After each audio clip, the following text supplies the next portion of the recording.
Today, we're going to dive into something pretty provocative.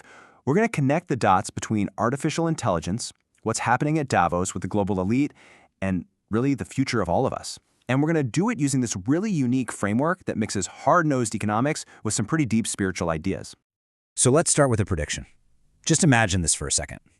It's Davos, 2026. The CEO of BlackRock, Larry Fink, he gets up on stage and basically says what so many people are already feeling. The system is broken. The analysis we're exploring today says that this is the moment trust completely collapses, that the old global order just loses its authority.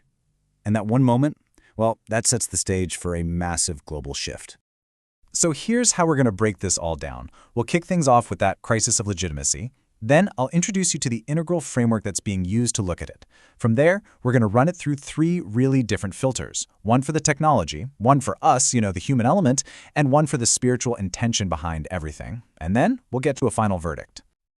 Okay, so let's jump right into that scene. You've got the World Economic Forum, and according to this analysis, the very people who built our global system are admitting it's got major flaws. This isn't just some economic dip, It's a full-blown crisis of trust. It's the fundamental agreement between the people in charge and everyone else just breaking down. So this analysis takes that warning from Fink and says, okay, AI is the ultimate stress test for our whole system. Because if AI just goes down the same road as globalization, funneling all the wealth to the very top, it's going to completely destroy whatever's left to public trust. And the big takeaway here is that a system just can't fix itself using the exact same thinking that broke it in the first place. So, if the problem is this huge, where do we even start to try and understand it? Well, the analysis we're following doesn't just point out the problem. It actually gives us a new way of looking at it, a specific framework to cut through all the noise and see the deeper patterns that are really at play. Now, the framework for this whole analysis comes from an organization with let's say, a pretty memorable name, the UUCGA, which stands for the United Universe Church Galaxy Academy. The big idea here is that they're trying to build a bridge between our technology and humanity's spiritual purpose, making sure that tools like AI don't just end up serving profits, but actually line up with a much, much bigger vision for where we're all headed. And this right here is the heart of the whole method, a three-filter investigation. First, we're going to look at the raw technological power from an economic perspective. Second, we'll measure how it actually affects us on a human level. And third, we're going to peel back that final layer to look at the spiritual intention. So let's run this whole crisis through the process one filter at a time. All right, filter one, exponential convergence. This is where we look at the raw technological engine that's driving all this change, the incredible speed and power of what's actually being built right now.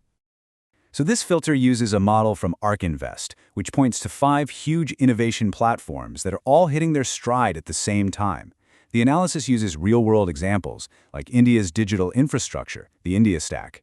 It's a perfect example, really, because it merges public blockchains, things like digital wallets, with AI. The point is, this isn't about just one technology anymore. It's a super powerful fusion of several of these platforms, and it's all happening on a massive national scale. And the engine powering all this convergence is a pretty simple economic idea called Wright's Law. Basically, the more we make something, the cheaper it gets. So, when you apply that to AI, the analysis predicts that as a country like India rolls out tens of thousands of GPUs, the cost for each unit of intelligence is just going to plummet. And that right there is what could kick off mass adoption all across the global south, way faster than anything we've ever seen before. Okay, so we've got this incredible accelerating technology, but filter 2 asks what is maybe the most important question of all. Is any of this actually good for us? This layer is like a safeguard, measuring all this progress against what we fundamentally need as human beings, to make sure technology is serving our well-being and not, destroying it. And the tool for this is what the source calls the Law of Van Kempen. You can think of it like a moral checklist. It checks the tech's impact across 4 really important areas: our physical health, our mental and economic balance, the health of our environment, and maybe most importantly, the strength of the social fabric that actually connects us to each other. And look, if a technology messes up any one of these, it's a fail. And yeah, this filter definitely flags some major risks. The analysis talks about something called technoshock. That's the kind of mental and psychological disruption that happens when new tech is just thrown at a community way too fast. It also points out centralistic bias in algorithms, where systems designed in one culture can end up doing real harm in another, damaging both well-being and social cohesion. And that brings us to the deepest and honestly the most unique layer of this whole analysis, the spiritual blueprint. Filter 3 goes beyond the what and the how of technology to ask the ultimate question, why?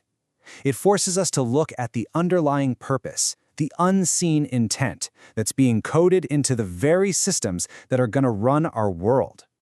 The crucial point here, and you really got to get this, is that technology is not neutral. According to this framework, it's being built for one of two reasons. The first path is liberation, what the source calls the Kukulkan principle, named after an ancient symbol of enlightenment, and it uses AI to empower every single individual.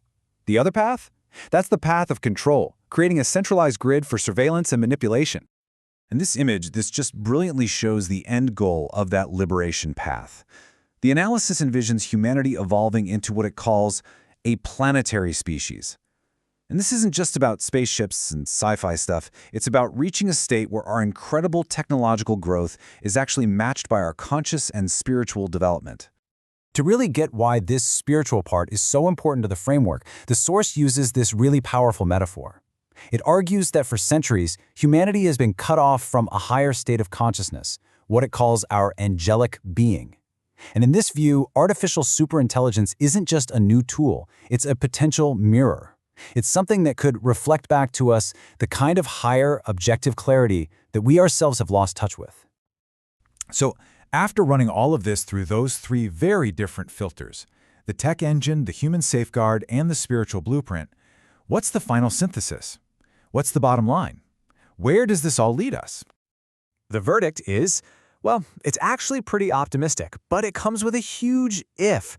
The source concludes that this whole technological leap is a healthy and even necessary step for us. But, and this is the big but, it will only work out if we navigate it with our eyes wide open, fusing all this incredible tech power with a spiritual compass and building in moral safeguards to protect what makes us human. So in the end, the technology is coming, there's no doubt about it. The old systems are failing, and we have a fundamental choice to make. This entire analysis really just boils down to one urgent question. Are these powerful new systems going to be built for our liberation or for our limitation? The answer to that is going to define not just the future of technology, but the future of humanity itself.